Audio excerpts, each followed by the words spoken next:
Hello, this is Debra Rue, and you're listening to Human Potential at Work. Today, I have my producer and friend Doug Foresta joining me to co-host the program. Doug, you want to say hello? Hi, great to be here. Thank you, Debra. Yeah, always enjoy when Doug joins me. Our featured guest is Stephane Leblois, who is a good friend of mine, and we've been friends for years. I really wanted Stephane to be on the program because Stephane is a millennial that is in the field of inclusion of people with disabilities, and Stephane is a global citizen. Stephane, I'm not sure if you were born in France. I know. I was born in the U.S. actually, but raised by French parents, as it were. Right. So I'm really looking forward to having a conversation about not only Stephane's work, but Stephane's generation. And I was excited to have Doug join us because we have 3 generations on the program now. I'm a baby boomer. Doug is a Gen X, and Stephane is a millennial. And I want to talk today about social impact, and certainly how social impact by including persons with disabilities in society, why that's so powerful, and how all these changing times that we're in are, impacting all the different generations. So, Stephane, welcome to the program. And thank you for having me. It's an honor to be on the program and to chat with you guys today. Being in our field is always an interesting experience, and I feel like in light of recent events, it's going to become even more interesting as time goes on. So I'm very glad to be here, and I'm excited to talk about all these things.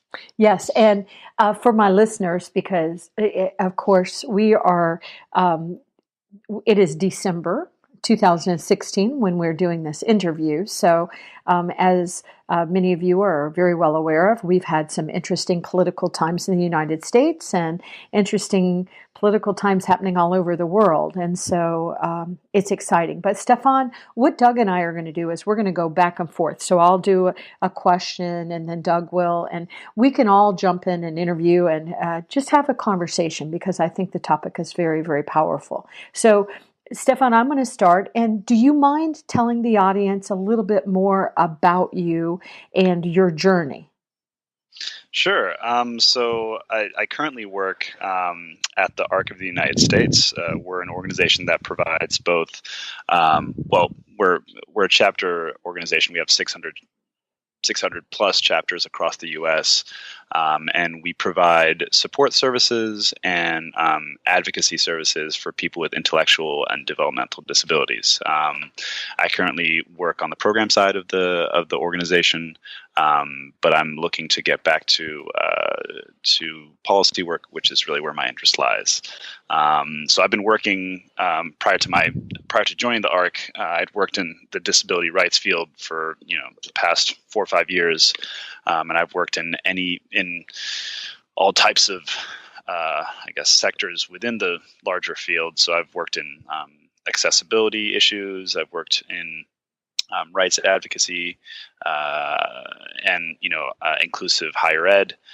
So I've kind of, and employment as well. So I've kind of run a pretty interesting gamut. And yeah, it's really. And prior to that, I had a communications background, communications training. So I worked for a couple of different PR firms here in DC. And so that's really, using that training, I was able to kind of, provide a bunch of value added for a lot of disability rights organizations that I worked for subsequently. So, what I can say about the disability field is that it's very interesting. The challenges are numerous and they're diverse, and so it's never every day is very different at the job. So yeah, but I'm really glad to be here and to kind of talk about my experience and all that good stuff. Yeah, we're excited to have you, Doug. Yes. It's great to, thank you so much for coming on the program. And I'm really curious about, one of the things that's interesting to me is we do have three different generations. And so it's interesting, like, one of the things I'm wondering about is the narrative about disability for millennials versus Gen X versus boomers, right? And for example, I know in the mental health field, for example, or even in developmental disabilities, the words imbecile and moron were clinical terms that people used to use in the 30s and 40s and even into the 50s. And obviously, it's really horrible. But I'm really curious about sort of the question about sort of, has the narrative about what it means to be a person with a disability kind of changed over generations? And I don't know the answer to that. So, it's interesting. My answer is going to be nuanced here because I live in the DC bubble, and having worked in this field for so long, and interacting mostly with folks in my field, I would say that my vision is a little bit distorted. But I'll try to answer as best I can. I think the first.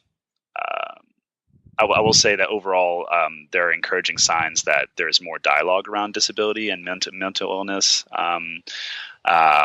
specifically. But by and large, there's still a lot of way to go.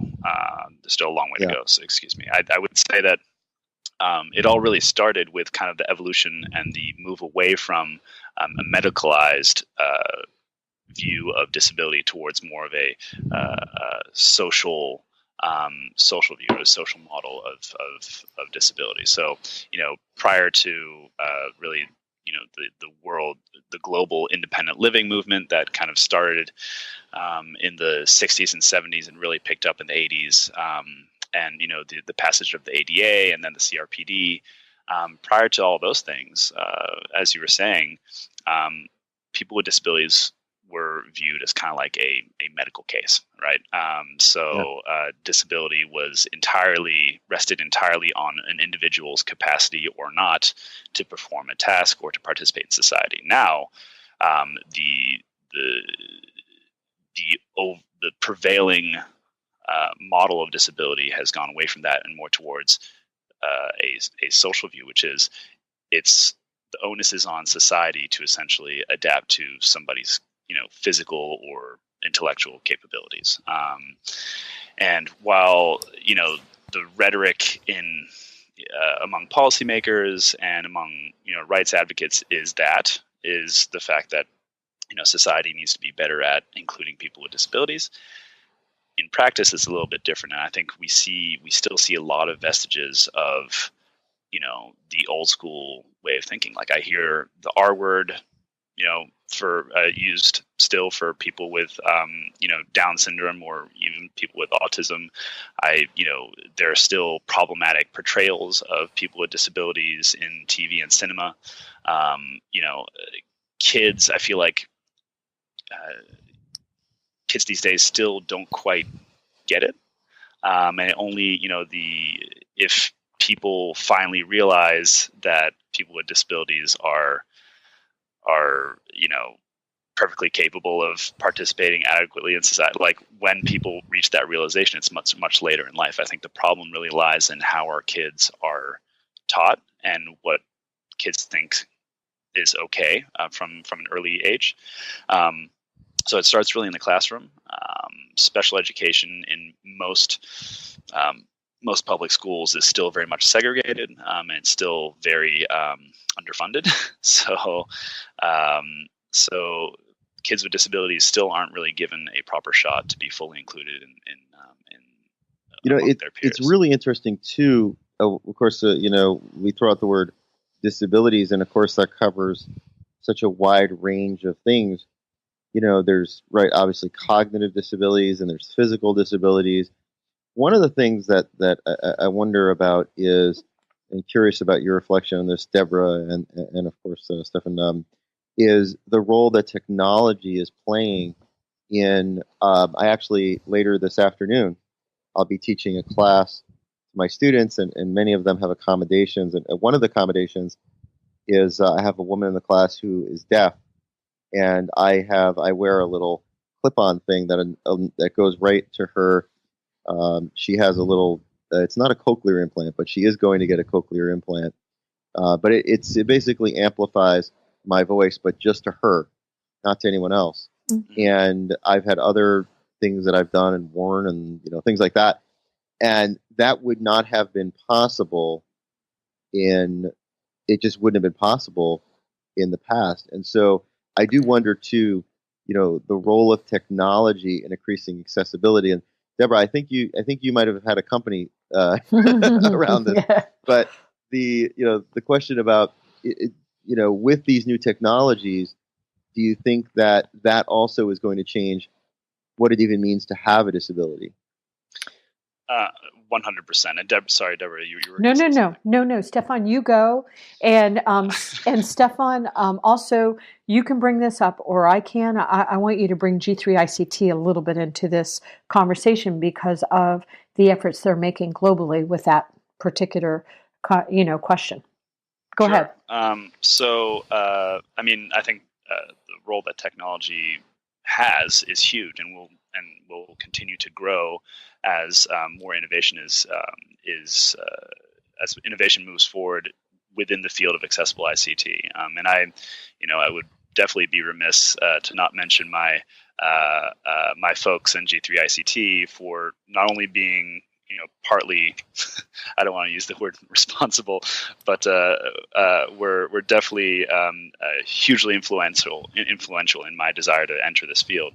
G3ICT has been a standard bearer, one of many standard bearers in the field of ICT accessibility, and continue to push the idea forward among both product and service developers, such as the big multinational corporations to policymakers. They've been very influential in pushing the idea forward that people with disabilities not only can use these technologies to improve their quality of life, but also represent a huge market segment for technology companies, and that as of a few years ago was completely ignored.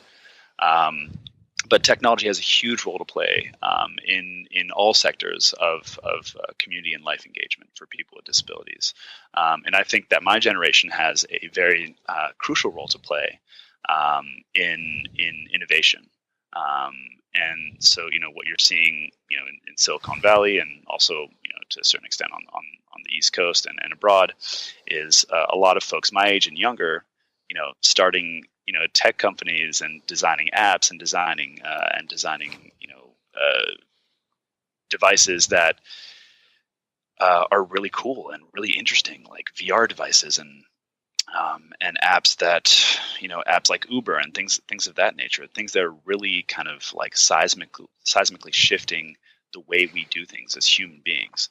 And so I think if we can somehow get that group of people to be more conscious and more aware of designing of people with disabilities, they will improve their design and change their design to be more universally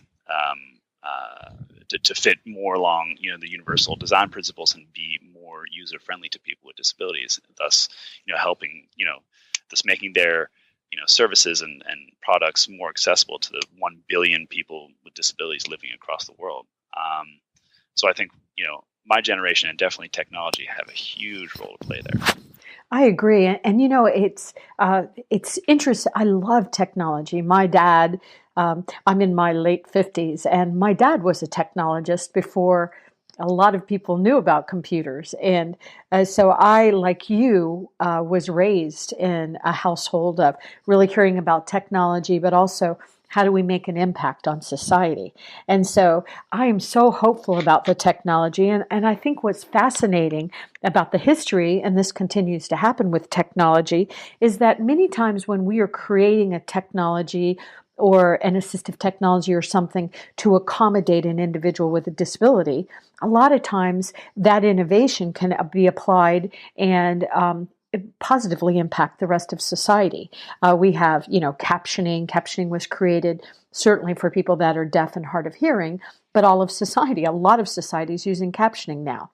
We created text to speech and speech to text. IBM actually created that, and it was created for individuals that were quadriplegic. And then the engineers at IBM said, whoa, this is really cool. We could actually, put this technology in our cars and our phones. And then you go to the phones and you look at VoiceOver on Apple, and VoiceOver is being used pretty much by your generation, because it really makes my phone more accessible to me. So it isn't just about an individual with disabilities, it's about all of us. But I also want to go back just for a second and talk about the ARC. My family, of course, Sarah has Down syndrome, and I had an episode about that the other day. I'm not allowed to say that in front of her, but she has a disability. And we were approached by the ARC when we first moved to Virginia. And at the time, the name of the organization was the Association of Retarded Citizens. And so I moved from Florida. I was born in Florida. My kids were born in Florida, and I moved to Virginia. And they approached me and they said, you have a daughter with a disability, and do you want to get involved? And I was like, I'm sorry, but I don't like your name. I find your name offensive. And I didn't say it in a mean way. And she said, I hear you. And this is a long time ago. I hear what you're saying, but we've actually done quite a bit of study, and we found that with our name being at the time Association of Retarded Citizens, I believe that was what it was. Is that correct, Stefan? I think. It could be correct, but to be honest, that was before my time. I believe that's what it was, and because it's a very old, amazing organization. It's not perfect, but it's done a lot of good in its tenure. And so she said, though, that they had done some studies at this time, and I'm telling you, this is 20 years ago. And they found that when they tried to use a different name, their donations went down.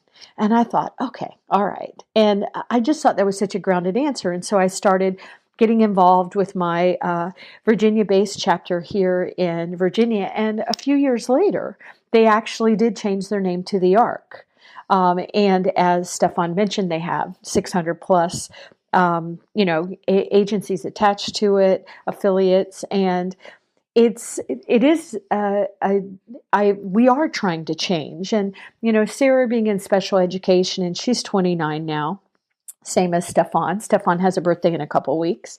But she's been out of school for a few years, but a lot of the time, even though, air quotes, we had inclusive education, we didn't really. There was a lot of babysitting going on, and I'm not trying to slam my school system because I think they were doing the best they could. And I think the promise of technology and the promise of what's happening with all of the generations. I think we still have a lot of growing to do. But one thing that I saw, I was really worried as a mother about Sarah being bullied when she went into middle school. I was just one of the things I worried about. And what was interesting is she never got bullied, not per se. She very rarely got bullied. Now, her brother, who doesn't have a disability, got bullied. And because, kids in middle school, a lot of times they bully each other. But she seemed to be off limits. And I thought, and I started noticing young people like you, Stefan, and I found that they often were very protective of her. I'm not saying that happened across the board to everybody, but I saw a lot of, real beauty coming from your generation. So I think we still obviously have a long way to go. Sometimes I think it's discouraging how far we have to go. But I have to be hopeful because that's who I am. But before we started the show, Stefan, you and Doug were talking about Doug's background, and I just thought you brought up such a good point. So I was wondering if you wouldn't mind, asking Doug a few questions, because I really liked the perspective you talked about before we started the program. Sure. So, so basically what Doug and I had touched briefly on is, I guess, Doug's background or his training as a therapist and then working in turn working in the social work sector. And so I kind of wanted to ask a couple questions. The first being, so in your experience in social work, like who all populated, like, or who were your coworkers, in the sense where, like, what were their backgrounds? And, for somebody who's trying to get into social work, is it, do you need a specific training? Do you need a kind of, specific educational background, or how did you get into it? So I guess it's two questions, really. Oh, you're getting me on my soapbox about social work education. So, because I do actually still teach, I teach at the undergraduate and graduate level in the BSW and MSW program. So one of the problems we have is a lot of people call themselves social workers, but they're not, in fact, social workers. They're not professionally trained. And social work becomes a title that's given to people that really have no training at all. And, good intentions don't produce good results. If I said to you, would you like to go see a lawyer? He didn't go to law school, but he really, really likes law. Yeah. Would you want that person working for you if you needed a lawyer? Probably not, right? Even if they're like, but I really love the law and I love helping people. You're like, well, that's wonderful, but you're not competent because you don't have training. So, the answer about who I worked with, I worked with many people that called themselves social workers, but in fact had bachelors in sociology or criminal justice or other fields, and did not have actual formal social work training. So, I teach a bachelor's in social work level and also master's in social work. And, a social worker, I know of no other field where you could call yourself. I can't call myself a physician's assistant just because I like to call myself that, right? I have to have had training and licensed as a physician's assistant, or even a nursing assistant. I can't call myself a CNA unless I've gone for training. So one of the issues and one of the problems is that I did work with many people who called themselves social workers, but in fact really were, maybe you could call them human service workers, but didn't really have a lot of background or education or training in social work or human services for that matter. So, Doug, I have a question about that then. So, give me some examples about why that would matter. And I'm not trying to be cheeky, but to help me understand why that would matter. Okay. I could give you so many examples. So I used to manage I was a manager of 2 group homes, independent living homes. They weren't independent living, they were fully staffed, but, and I had one individual, really sweet guy. He had autism. And it was the weekend, and I tried not to work 7 days a week, although I mostly found myself working 7 days a week. And I had, the lead staff member in charge, and he decided it was this individual. Let's call him Steve, right? So Steve had autism, pretty severe. He had some pretty severe behaviors that he could exhibit if he was upset. And it was his mother passed away several years ago. And on the anniversary of his mother's death, they thought it would be a good idea to drive him to Boston to see the house where his mother used to live, but no longer live because she passed away, where a new family lived, and to take him there and show him the house so he would understand that he needs to move on from his grief. Now, that would be a bad idea for somebody without autism. Right. Like, that's just an insensitive, stupid thing to do. But for Steve, he ended up, there was the door was open, the front door was open, but there was a glass, one of those, a glass pane in front of the door. And he ran right through the glass pane into this person's house. Oh. And I had to go get him from the police department where they were holding him because they didn't know what to do with him, in handcuffs in a cell. Oh. So that's why it matters. Good. That's a really good example. It's a terrible example. And that's actually, and let me make a shameless plug for some of the work that we're doing specifically in the field of criminal justice and disability. There's a lot of dialogue happening within the disability community and even outside of it related to, I guess, the way people with disabilities are treated in custody and then eventually tried, and kind of the access to justice that people with disabilities have in the States. For example, I believe Eric Garner, the gentleman in New York who was choked to death, had at least one disability that I know of, but again was kind of immediately surrounded by police and treated in such a way that nobody should be treated, but definitely not somebody with a disability should be treated, and was eventually died from it. Yeah. And there was the terrible story. Well, there was a terrible story in Maryland about the man with Down syndrome that, wanted to watch the movie again. And he wouldn't leave, and his caseworker or his assistant had left for a minute, and he wouldn't leave, and he got belligerent. They called the police, and the police didn't mean to kill him, but as they were, getting him down to the ground, they accidentally killed him.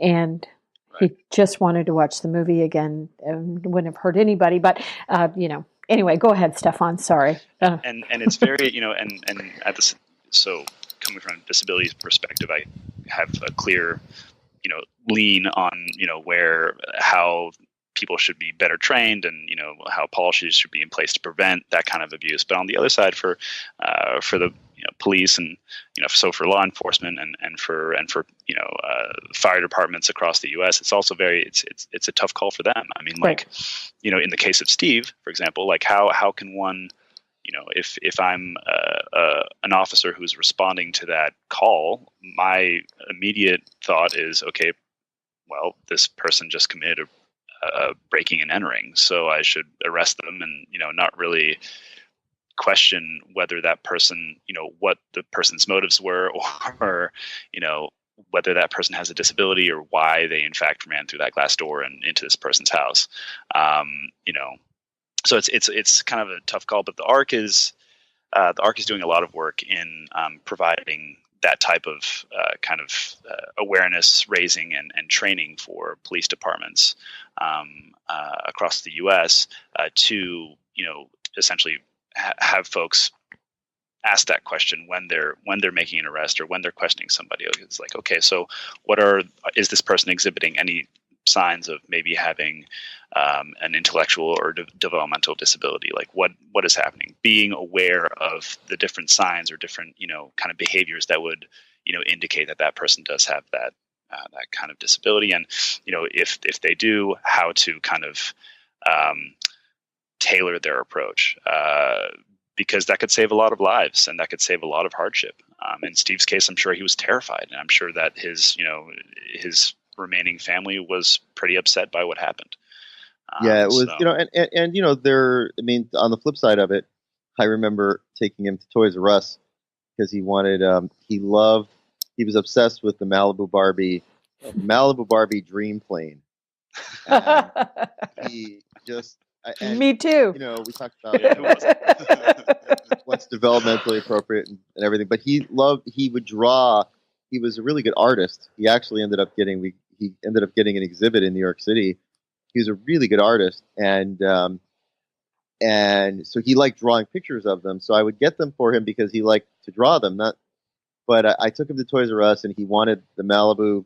He wanted this plane that was like $400, and trying to explain to him that you can't have a $400 plane right now, and that didn't go over well. So he took it and he ran out the store with it, And so I'm running after him, and then the Toys R Us employee is running after me because he thinks that we both are cohorts in this spree. He doesn't know that I'm chasing after him to return the thing. He thinks we're both like running out of we committed this Barbie robbery. Yeah.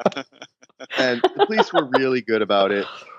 The police in the mall stopped him and calmed him down, and we got him a less expensive thing, and they were very, very good. So, I don't want to say that there aren't police officers and law enforcement that aren't sensitive to, understanding needs and disabilities, and you don't need a degree in social work to do that. The problem is that the problem that I experienced in working in, part of it was the wages that are paid to direct service. And so you're not able a lot of times to get really quality people, and then there's such turnover. So it's more about, it's not the case that you need to have a degree in social work in order to work with people with disabilities, but I think you just need at least the motivation and the ability to educate yourself or be open to having some education about how to best work with individuals with disabilities. I agree. Right. I agree.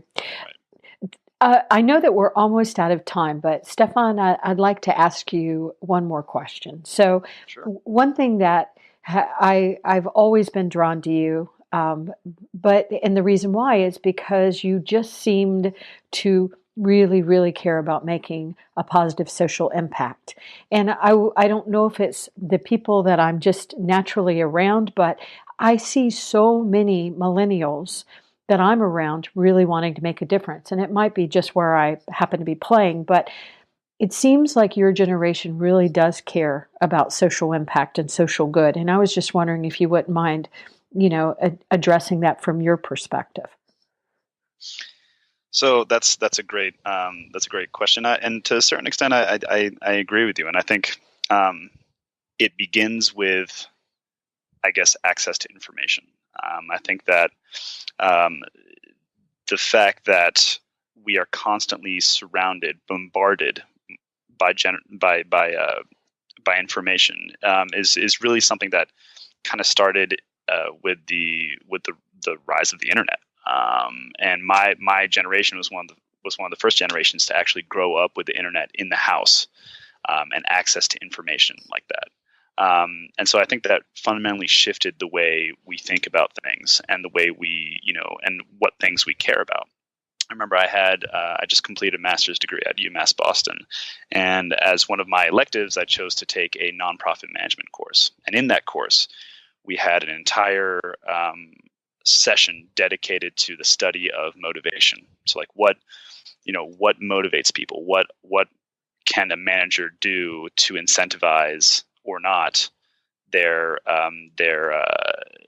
staff to perform better? And it turns out that, gone are the days where money was the sole motivator and the sole way of, incentivizing people to do a better job. A lot of people these days, and there have been plenty of studies done, and I think Harvard Business Review published several articles on this. These days, it's much more about, believing in the product or believing in the cause that, that really drives people to perform better. You see a lot of people in my generation and younger really are drawn to different places of work or different careers based on the impact or the perceived impact they can have, and about what is the social value of what they're doing. So it's really, and I attribute that sentiment or that kind of the new way of motivating oneself to the fact that we have access to information, and we're able to, I guess with the opening of the information channels like that, you kind of like your consciousness expands and your ability to think about different things expands. And so that's why I think we're just motivated differently. Yeah, great answer. Great answer. Well, I know we're out of time. Doug, thank you for joining, and Stefan, thank you for joining. I think the audience can see why we invited Stefan to be on the program. Young man about to turn 30 years old that you're going to hear a lot from because he's very dedicated to making a big difference in the world. So before we end the program, Stefan, I know that we talked about G3ICT, and I just want to give the URL for that, which is www.g3ict.org. And Stefan, do you mind giving the ARC's website too, so that people can, if they are not familiar with it, they can check out the amazing work being done by the ARC? Sure. The website for the ARC is www.thearc.org. And you'll find all the information related to our programs as well as our advocacy services. And you could even, I think there are a couple links where you can find your local chapter in the event that you have a friend or family member or yourself advocate yourself that's looking for support services. So thank you so much, Debra and Doug, for having me on the program, and I look forward to continuing to listen to your podcast. Thank you. And Stefan, one more thing. If somebody wants to follow you on social media, do you mind giving your social media handles? Sure. So my Twitter account, and you'll have to forgive me, I'm not super active on Twitter, is at SCLEBLOIS. And I'm also on Facebook and on LinkedIn. Just look up my name. I think there's maybe 2 of us in the world, so so we're definitely a rare breed. But please feel free to drop me a line or ask me a question. Okay, Stefan, thank you so much, and Doug, thanks for joining the program today. Hello, thank you for listening to Human Potential at Work. If you're interested in exploring a conversation about my work, I would love for you to visit me on my website at www.ruhglobal.com. That's RUHglobal.com. Or you can follow me on most social media platforms at Debra Ruh, DebraRuh.